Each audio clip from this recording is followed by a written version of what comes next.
Hi everyone, আমি সন্দীপ কুমার পাত্র, SP maths পাঠশালাতে তোমাদের সবাইকে স্বাগত জানাই। তো আজকে আমরা চ্যাপ্টার 11 অর্থাৎ সারফেস এরিয়াস অ্যান্ড ভলিউমস এই অধ্যায়টি থেকে জানবো স্ফেয়ার এবং হেমিস্ফেয়ার এদের ভলিউমস অর্থাৎ আয়তন কীভাবে নির্ণয় করতে হয়, অর্থাৎ ভলিউমস অফ স্ফেয়ার অ্যান্ড হেমিস্ফেয়ার। ঠিক আছে, কিন্তু তার আগে একটু বলে নিই যে ভলিউম বলতে কী বোঝায়। এগুলো আমরা আগের ক্লাসে আলোচনা করেছি ইন্ট্রোডাকশানে। এগুলো যদি আগের ক্লাসের ভিডিও দেখে না থাকো অবশ্যই আগের ক্লাসের ভিডিওগুলো দেখে নিও, তাহলে এগুলো বুঝতে সুবিধা হবে। ভলিউমস মানে কি? Space occupied by a three dimensional shape is called volume. ঠিক আছে, মানে ধরো এটা কি কনিক্যাল শেপ, তাই তো? তো এটা 3-ডাইমেনশনাল, তো এই 3-ডাইমেনশনাল শেপটা, ঠিক আছে, পুরোটাই যতখানি জায়গা নিচ্ছে, পুরো 3-ডাইমেনশনাল শেপটা যতখানি জায়গা নিচ্ছে সেটাই হচ্ছে তার ভলিউম। আরও সহজভাবে বলতে গেলে এই যে কনিক্যাল শেপটা, এর যতখানি ক্যাপাসিটি সেটাই হলো তার ভলিউম। ক্যাপাসিটি মানে কি? ধরো এর মধ্যে আমি কিছু রাখবো, ঠিক আছে, কতটাখানি রাখতে পারবো? ঠিক এতটাখানি, এর বেশি রাখলে তো পড়ে যাবে। তাহলে যতটাখানি রাখতে পেরেছি ততটাই এর ক্যাপাসিটি, তো এটাই হচ্ছে ভলিউম। অর্থাৎ কোনো 3-ডাইমেনশনাল শেপ তার যতখানি ক্যাপাসিটি সেটাই হলো তার ভলিউম। স্ফেয়ারের ক্ষেত্রেও একই, ঠিক আছে। এবারে স্ফেয়ারের যে আয়তন অর্থাৎ ভলিউম, সেটা কিন্তু সেটা যে আমরা বের করবো সেটা কিন্তু প্র্যাকটিক্যালি প্রুফড, মানে যেভাবে আমরা দেখাবো তোমরা এক্সপেরিমেন্ট করে বাড়িতে দেখতে পারো, রেজাল্ট কিন্তু একই আসবে। ঠিক আছে, তো এখন আমরা দেখব যে স্ফেয়ার এবং হেমিস্ফেয়ার এদের ভলিউম কিভাবে পাওয়া যায়, কিভাবে নির্ণয় করা যায়। ঠিক আছে, স্ফেয়ার মানে কীরকম দেখতে হয়? ঠিক এইরকম দেখতে, তাই তো? তাহলে কি এটা একটা স্ফেয়ার যার একটা সেন্টার, ক্লিয়ার? তো সেন্টার থেকে স্ফেয়ারের সারফেসের উপর প্রত্যেকটা পয়েন্টের ডিস্টেন্স কিন্তু একই। ঠিক আছে, অর্থাৎ ধরলাম এটা তো রেডিয়াস, ধরলাম এই রেডিয়াসটা আর, তাহলে এটাও কিন্তু আর, এটাও আর, ইনফ্যাক্ট এই যে সারফেসটা এটারও রেডিয়াস আর, এটারও রেডিয়াস আর, প্রত্যেকটাই কিন্তু আর। ঠিক আছে, এইবারে আমরা কার ভলিউম নির্ণয় করছি? স্ফেয়ারের, তাই তো? আচ্ছা, এখানে হেডিংটা একটু দিয়ে দিই, ভলিউমস অফ স্ফেয়ার অ্যান্ড হেমিস্ফেয়ার। ঠিক আছে, তাহলে আমরা কার ভলিউমস নির্ণয় করছি? স্ফেয়ার এবং হেমিস্ফেয়ার। তো আগে স্ফেয়ারটা দেখে নিই, রেডিয়াস নিলাম আর, তাহলে প্রত্যেকটা রেডিয়াসে আর, ক্লিয়ার? এবারে প্র্যাকটিক্যালি দেখা গিয়েছে যে এই যে স্ফেয়ারের ভলিউম, এটা কিন্তু একই রেডিয়াস এবং একই হাইটের দুটো কোণের অর্থাৎ রাইট সার্কুলার কোণের ভলিউমসের সমান হয়। ঠিক আছে, অর্থাৎ এর যে ভলিউম সেটা সমান কার সঙ্গে? একই রেডিয়াস এবং একই হাইটের দুটো কোণের সঙ্গে। ঠিক আছে, মানে দুটো কোণের ভলিউমসের যোগফলই হবে স্ফেয়ারের ভলিউম। ব্যাপারটা ক্লিয়ার? তোমরা বাড়িতে একই রেডিয়াস একই হাইটের দুটো কোণ আর স্ফেয়ার নাও, ঠিক আছে, যেভাবে বলবো সেভাবে এক্সপেরিমেন্ট করে দেখো, রেজাল্ট কিন্তু একই আসবে। ক্লিয়ার? তাহলে এর রেডিয়াস যদি আর নিই, এই যে নিচে সার্কুলার বেস কোণের, এরও রেডিয়াস আর, এরও রেডিয়াস আর। ঠিক আছে, এবার এর যা হাইট হবে, এই কোণের যা হাইট, এরও হাইট যেন তাই হয়। ঠিক আছে, ক্লিয়ার? এই হাইটের কথা বলছি, অর্থাৎ পারপেন্ডিকুলার হাইট, কিন্তু এই স্ল্যান্ট হাইটের কথা কিন্তু আমরা বলছি না। ক্লিয়ার? তাহলে কি বললাম? স্ফেয়ারের ভলিউম দুটো একই রেডিয়াস এবং একই হাইটের ভলিউম মানে কোণের ভলিউমের সমান হয়। ঠিক আছে, তাহলে দেখো, তাহলে এই যে কোণ, এর ভলিউমের সূত্র আমরা কি জানি? আগের ক্লাসে আমরা দেখেছি কিভাবে কোণের ভলিউম নির্ণয় করতে হয়। ঠিক আছে, অবশ্যই মানে ডেসক্রিপশানে লিঙ্ক দেওয়া থাকবে, তোমরা ওখানে গিয়ে দেখে নিও। দেখো, তাহলে কোণের ভলিউম আমরা কি জানি সূত্র? 1/3 পাই আর স্কোয়ার এইচ। যেহেতু রেডিয়াস আর হাইটটা এইচ, তাহলে ভলিউম কি পেলাম? 1/3 পাই আর স্কোয়ার এইচ। ঠিক একইভাবে এরও কী হবে? 1/3 পাই আর স্কোয়ার এইচ। তাহলে দুটো যোগ করলে আমরা কী পাবো?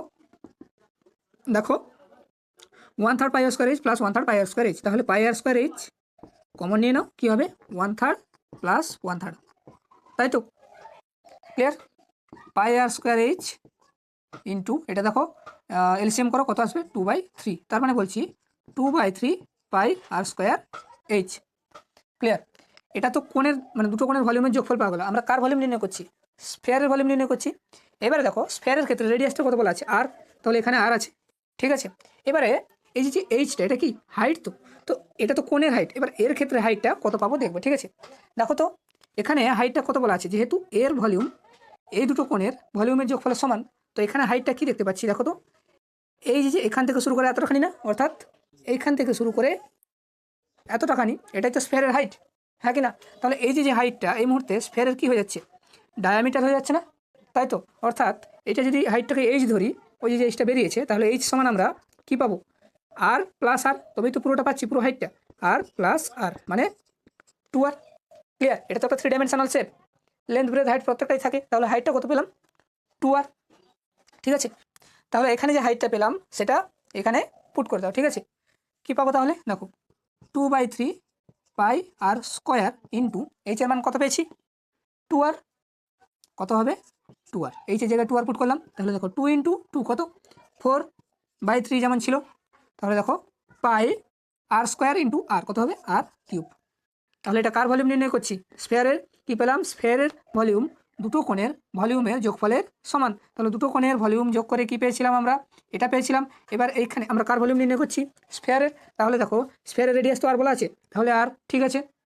এবার এখানে হাইট, এই হাইটটা এখানে কত দেখতে পাচ্ছি যে 2r, যেটা ক্যালকুলেশন করে পেলাম। ঠিক আছে, তাহলে এইচের জায়গায় আমরা 2r পুট করতে পারি, পুট করে কী দেখলাম, ভলিউম পেলাম 4/3 পাই আর কিউব। ক্লিয়ার? অতএব লিখে নেব volume of sphere equals to 4/3 pi r cube. তোমরা বাড়িতে এক্সপেরিমেন্ট করে দেখতে পারো। ঠিক আছে, রেজাল্ট কিন্তু একই আসবে। এর রেডিয়াস সমান নিলে দুটো হাইটও যেন একই হয়, দুটো কোণের রেডিয়াস আর হাইট যেন একই হয়, আর এর যে রেডিয়াস এটাও যেন সেম রেডিয়াসের হয়। ক্লিয়ার?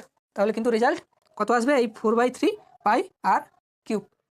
মানে বলতে চাইছি অ্যাকচুয়ালি দুটো একই রেডিয়াসের একই হাইটের কোণ নিলে, এইবারে ভলিউম মানে কি, এর মধ্যে এই কোণের মধ্যে আমি যতখানি কিছু রাখতে পারবো, অর্থাৎ এর যে ক্যাপাসিটি, একটা কাজ করবে যে এই কোণটার মধ্যে জল নিয়ে নাও, পুরো বেস সার্কুলার বেসের যে ফ্ল্যাট সারফেস পর্যন্ত। ঠিক আছে, জল নিয়ে এটাতে এই একই রেডিয়াসের সারফেসে একবার ঢালো। ঠিক আছে, ঠিক একই ঢাললে যেটা পাবো সেটা তো আয়তন পাচ্ছি, অর্থাৎ ভলিউম পাচ্ছি। ঠিক একইভাবে আরেকবার নিয়ে এখানে ঢেলে দাও, তাহলে কী হবে, পুরোটা কিন্তু ফিল আপ হয়ে যাবে, মানে পুরো যে স্ফেয়ারটা সেটা ভরে যাবে, অর্থাৎ যে ক্যাপাসিটি ছিল সেটা পুরো কভার হয়ে যাবে। ক্লিয়ার? তো সেখান থেকে আমরা এইভাবে কী পেলাম, volume of sphere is 4/3 pi r cube. স্ফেয়ারের ভলিউম নির্ণয় করা জানলাম। তো এখন আমরা দেখব হেমিস্ফেয়ারের ভলিউম কীভাবে নির্ণয় করতে হয়। হেমিস্ফেয়ার মানে কি, প্রত্যেকেই আমরা জানি স্ফেয়ারের অর্ধেক, তাই তো? অর্থাৎ একটা স্ফেয়ার, তাকে তার সেন্টার বরাবর কেটে দাও। ধরো এইটা ফুটবল ইমাজিন করো। ঠিক আছে, ফুটবলকে তার সেন্টার বরাবর হাফ করে দাও। কীরকম হবে, ধরো এইটা ফুটবল, একে যদি আমরা সেন্টার বরাবর হাফ করে দিই, তার শেপটা কীরকম আসবে, ঠিক এরকম আসবে। তো এটা একটু হাতে এঁকেছি বলে একটু বড় হয়ে যাচ্ছে, জাস্ট বোঝানোর জন্য বলছি, শেপটা ঠিক কীরকম আসবে, এরকম আসবে, তাই তো? হাফ করে দিলে, তাহলে এটাও একটা হেমিস্ফেয়ার, অর্থাৎ স্ফেয়ারের অর্ধেক, এটাও হেমিস্ফেয়ার। তো এর ভলিউম আমরা কীভাবে পাবো, এটা পেলে ওটা কোনো ব্যাপার না, এটা তো পেয়ে গেছি, কত volume of sphere 4/3 pi r cube.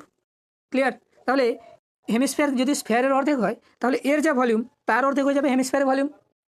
ঠিক আছে, তাহলে হেমিস্ফেয়ার ভলিউম কী পাবো, অতএব ভলিউম অফ হেমিস্ফেয়ার ইকুয়ালস টু, স্ফেয়ারে কত পেয়েছিলাম, 4/3 পাই আর কিউব, তাহলে 4/3 পাই আর কিউব তার অর্ধেক। ঠিক আছে, কত হবে, 4/3 ইন্টু 2 পাই আর কিউব। এটা নিয়ে কি কারো কনফিউশন আছে, 2টা কেন এখানে মাল্টিপ্লাই হলো বলে দিচ্ছি। সাপোজ ধরো a/b একটা ফ্র্যাকশন আছে, ধরো এটা একটা ফ্র্যাকশন, ঠিক আছে, তার নিচে এটা আছে সি, দেখো অনলি একটা সংখ্যা, তাকে আমি সি দ্বারা ডিনোট করলাম। তো এবারে এই সিটা কোথায় কী হবে সেটা দেখার বিষয়। তো দেখো তো, সি মানে c/1 লিখতে পারি, কি আসবে a/b ইন্টু 1/c। তাহলে কী হবে, এটা যেহেতু ডিভাইড ছিল, এই ফ্র্যাকশনের সঙ্গে এই ফ্র্যাকশনটা ডিভাইড আকারে ছিল, মাল্টিপ্লাই করলে নিচেটা কি উল্টে যায়, তাই তো? তাহলে কী হবে, a/b/c, সেটাই আমরা করেছি, 4/3 ইন্টু 2 পাই আর কিউব যেমন ছিল। তাহলে 2 কেটে দাও, সরি 2 2 যা 4, তাহলে 2/3 পাই আর কিউব। ঠিক আছে, তাহলে এটাই হলো হেমিস্ফেয়ারের ভলিউম। ক্লিয়ার? তাহলে স্ফেয়ারের ভলিউম কী পেলাম, 4/3 পাই আর কিউব, আর হেমিস্ফেয়ারের ভলিউম কী পেলাম, 2/3 পাই আর কিউব। যদি আমার ভিডিওগুলো তোমাদের ভালো লেগে থাকে এবং তোমাদের উপকারে আসে, তাহলে অবশ্যই আমার চ্যানেলটাকে লাইক, শেয়ার এবং সাবস্ক্রাইব করে দিও। তো আজকে আমরা জানলাম স্ফেয়ার এবং হেমিস্ফেয়ারের ভলিউমস কীভাবে নির্ণয় করতে হয়। তো এর পরের ক্লাসে আমরা এরই ওপর বেস করে কিছু এক্সাম্পলস নিয়ে আলোচনা করব।